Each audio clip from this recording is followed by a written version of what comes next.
ఉండును. దుర్వార్తలకు భయపడమాకండి. మీ కంటికి కనబడే కీడుకు భయపడమాకండి. మన కంటికి ఏం కనబడద్ది? ఎప్పుడు దరిద్రత కనబడద్ది, శాపం కనబడద్ది, మేలు కలగని విధంగా కనబడద్ది. మన కన్నులకి ఆశీర్వదించబడమేమోనన్న జీవితం కనబడద్ది. కానీ భౌతికమైన నేత్రాలతో మనం చూడకూడదు, విశ్వాసపు నేత్రాలతో మనం చూడాలి. అందుకే దేవుడు అంటున్నాడు, వాడు దుర్వార్తకు జడియడు, ఎందుకంటే వాని యొక్క హృదయము యెహోవాను ఆశ్రయించి స్థిరముగా ఉండును. కాబట్టి జడియమాకండి, భయపడమాకండి. ఖచ్చితంగా దేవుడు మీకు మేలు చేస్తాడు. ఏబు గారు కూడా భయపడిపోయాడు. ఇక నేను కన్నులతో మేలు చూడను, నాకు ఆరోగ్యం రాదు, నా కుటుంబం బాగుపడదు, ఇక నేను దీవించబడను, ఈ విధంగానే చనిపోవాలి, ఇక నేను నా నేత్రాలతో నేను ఏమాత్రం కూడా కొద్దిగా కూడా మేలు చూడను, రవ్వంత కూడా మేలు చూడను, 10% కూడా నేను మేలు చూడని భయపడిపోతున్నాడు. కానీ 112:7 కీర్తనలో ఉంది, వాడు యెహోవాను ఆశ్రయించి వాని హృదయం స్థిరముగా ఉండును, వాడు దుర్వార్తకు భయపడడు. భయపడమాకండి, దేవుడు ఖచ్చితంగా మీకు మేలు చేస్తాడు. మీకు ఏ విషయంలో మేలు కావాలో ఆ విషయంలో దేవుడు తప్పకుండా ఏం చేస్తాడు? మేలును దేవుడు ఖచ్చితంగా చేస్తాడు. విసుగుదలు వచ్చినా సరే దేవుణ్ణి విడిచిపెట్టమాకండి. మీ జీవితంలో ఎన్ని ఎదురు దెబ్బలు తగిలినా సరే దేవుణ్ణి విడిచిపెట్టమాకండి. మీ జీవితంలో భయంకరమైన దుఃఖం ఉన్నా సరే దేవుణ్ణి విడిచిపెట్టమాకండి. మీ జీవితంలో భయంకరమైన వ్యాధులు గుండా వెళ్ళినా సరే దేవుణ్ణి విడిచిపెట్టమాకండి. వాటన్నిటి నుంచి విడిపించి దేవుడు సమృద్ధికరమైన మేలును దయచేసేవాడు. హల్లెలూయా.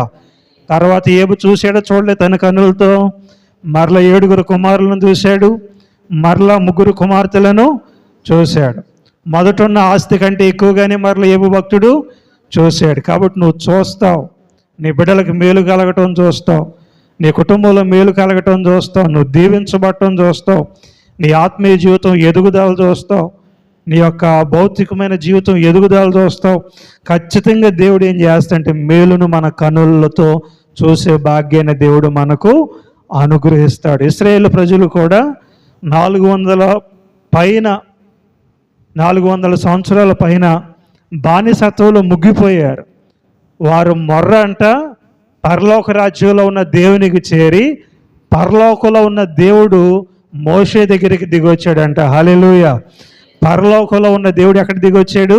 మోషే దగ్గరికి దిగొచ్చాడు. ఎందుకని? వారి ప్రార్థన విని, ఇశ్రాయేలు మొర్రను విని, అయ్యా మోషే, నేను సేవకుడిగా నేను ఏర్పరచుకున్నాను, ఇక నా బిడ్డల యొక్క బాధను నేను చూడలేకపోతున్నారు, వారు నలిగిపోతున్నారు, వాళ్ళు ఇబ్బందులు పాలవుతున్నారు, వారు చేసే వెట్టి చాకిరి వల్ల వాళ్ళ మానసిక స్థితి కూడా సరిగ్గా ఉండట్లేదు, నువ్వు వెళ్ళు, వాళ్ళకి నేను పాలు తేనెల దేశాన్ని నేను వారి కన్నులతో చూపించి, చూడటమే కాకుండా వారు అనుభవించే భాగ్యాన్ని కూడా నేను ఇస్తానని చెప్పు, వెళ్ళి నా నామం పేరట వారికి విడుదల కలిగించి పాలు తేళ్లు ప్రవహించే దేశానికి తీసుకురా అని దైవజనుడైన మోషే గారిని ఎన్నుకొని ఇశ్రాయేలు ప్రజలను దేవుడు ఎక్కడికి తీసుకొని వచ్చాడు?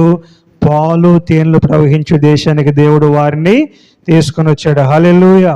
వారి ప్రార్థన విన్న దేవుడు నీ ప్రార్థన కూడా దేవుడు వింటాడు, ఆలకిస్తాడు. నీకు కూడా దేవుడు మేలును దేవుడు చేస్తాడు, మంచి మేలును చేస్తాడు. ఆయన శ్రేష్టమైన మేలును దేవుడు చేసే దేవుడు. కాబట్టి ఇశ్రాయేలు ప్రజలు 430 సంవత్సరాలు వాళ్ళ దరిద్రతను అనుభవించినా సరే దేవుడు వాళ్ళకి ఏం చేశాడంటే వాళ్ళ బిడ్డలకి దేవుడు మంచి మేలుని దేవుడు చూపించాడు, మంచి మేలును చూపించాడు. కాబట్టి మీకు కూడా దేవుడు మేలు చూపిస్తాడు. భయపడమాకండి. మీ చెవికి వినబడుతున్న దుర్వార్తలకు జడియమాకండి. మీ కంటికి కనబడుతున్న కీడు గురించి మీరు భయపడమాకండి. దేవుడు ఖచ్చితంగా మీకు మేలును సిద్ధపరిచుంచాడు, దాచుంచాడు. దేవుడు ఒకేసారి దానిని మీ యొక్క జీవితంలో కుమ్మరిస్తాడు. హల్లెలూయా.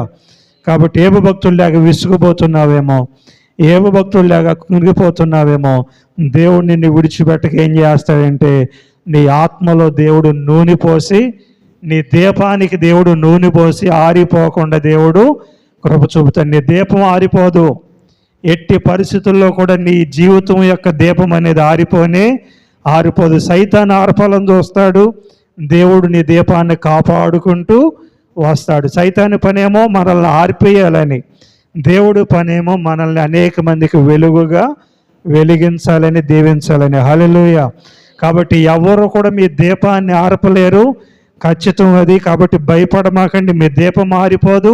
మిమ్మల్ని దేవుడు ఆశీర్వదిస్తాడు, మీకు మేలును ఖచ్చితంగా దేవుడు చేస్తాడు. కృంగిపోమాకండి, విసుగు చెందమాకండి, ధైర్యం తెచ్చుకోండి. దేవుడు ఖచ్చితంగా మేలు అనేది చేస్తాడు. రెండోదిగా